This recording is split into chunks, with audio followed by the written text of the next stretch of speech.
பலத்தை அம்பு கொண்டு அசங்கென்றால் அசங்குமோ? கம்பமற்ற பார்க்கடல் கலங்கென்றால் கலங்குமோ? இன்பமற்ற யோகியை இருளும் வந்து அணுகுமோ? செம்பொன்னம்பலத்துளே தெளிந்ததே சிவாயமே.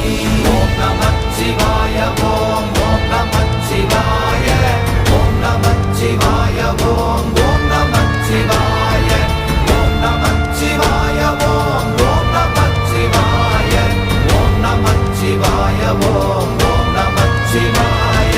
அவ்வெனும் எழுத்தினால் அகண்டம் ஏழுமாகினாய், உவ்வெனும் எழுத்தினால் உருத்தரித்து நின்றனை, மவ்வெனும் எழுத்தினால் மயங்கினார்கள் வையகம். அவ்வும் உவ்வும் அவ்வுமாய் அமர்ந்ததே சிவாயமே. ஓம் நமச்சிவாய ஓம்